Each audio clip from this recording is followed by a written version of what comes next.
um problema, aí você tem que, entre aspas, resolver só com 2 artigos, que é muito pouco, né? Ver um problema e ter que resolver um problema como um físico, como um cientista que a gente sempre pensou em ser. Isso é que eu acho legal do curso, é esse caminho para aprender física, como a gente faz no laboratório, mais ou menos. Quando a gente vai fazer as disciplinas experimentais de fato na física, às vezes a gente chega no laboratório e já está o experimento todo montado. Você só tem que ler o roteiro e republicar. Aqui não. Aqui você tem que pegar o problema e falar, tá, como que eu consigo montar isso? Eu descobri que é mais difícil do que parece. Primeiro porque você precisa de uma diferença de potencial muito grande e para isso a gente usou um flyback, inclusive de monitor antigo, com uma voltagem de uns 26.000 volts. O como é difícil, mais a gente quer se arriscar a tentar resolver, principalmente quando você não faz ideia do que está acontecendo. Se baseava num artigo que dizia que esse sistema era um oscilador harmônico. Os artigos, às vezes, eles saem, né, da linha que a gente quer. Essa foi a parte mais difícil, a gente achar a montagem mais exata porque o problema pedia. Na montagem do experimento, a gente teve que cortar com serra, ir atrás de furadeira, ver que ângulo certinho dava, pegar a ferramenta com a mecânica aqui do ISEX. Foi algo que eu nunca tinha pensado que eu ia fazer numa graduação de física. Porque quando a gente está na teoria estudando, a gente dá o devido valor para o experimento e nem para as simulações. E quando a gente está de frente para esse problema, a gente vê o quão difícil é montar um experimento. Os problemas do PT eles são um pouco abertos às vezes, então você tem que entender o que ele quer para depois conseguir até chegar na montagem que seria possível alcançar aquilo. A gente viu um artigo até que estudava esse fenômeno, só que não era em garrafas. E aí a gente entendeu por que precisava usar um laser. A gente acabou queimando 2 flybacks no processo de fazer o experimento. A disciplina é feita pela gente, não tem uma coisa certinha pra seguir igual os cursos básicos. Quando você vai fazer uma montagem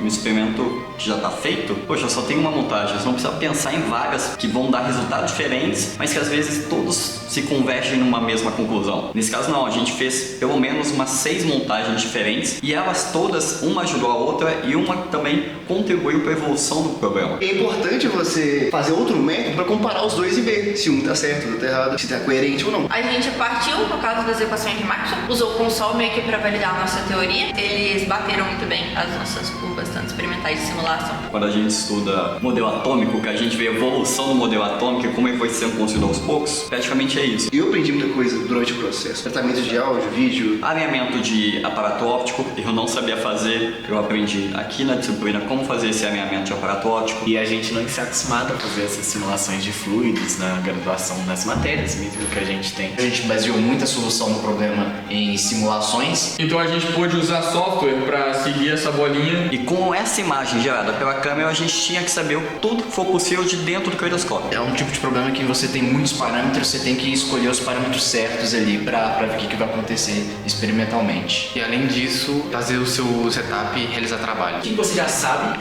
o que você busca aprender e o que você quer evoluir quando você entra na disciplina, porque é uma coisa que... O problema de Maxwell ele é um experimento mental. Você tinha que implementar isso de forma macroscópica com bolinhas mesmo, essas bolinhas assim. É um pêndulo duplo de Newton, a gente puxa uma bolinha, sai uma outra bolinha do lado, só que a gente fez com 2 andares. E o problema é que esses campos eles estão fora de fase. É justamente essa diferença de fase vai gerar pra gente uma força resultante, que aí a gente consegue ver eles girando. Só que a gente passou a disciplina inteira praticamente com esses dois. Esse daqui que a gente montou e que tem na sala de recursos didáticos, e esse daqui que é da própria biblioteca da pós-graduação em física, que a gente pegou emprestado. A gente juntou os dois e testou com a teoria do artigo, que a gente teve que modificar porque a gente viu alguns problemas com o artigo. E acabou que a simulação ela não vai no mesmo caminho do que vai acontecer experimentalmente. Só que quando você aproxima o segundo disco, você começa a ver que eles giram, os dois giram, como um motorzinho mesmo. A gente estava tentando achar um pico de velocidade angular máxima. Como as bolinhas iam estar pulando aqui, colocaria umas pás, e essas pás, quando as bolinhas fossem de um lado para o outro, elas iam se movimentar. Nossa melhor alavanca que ela tem,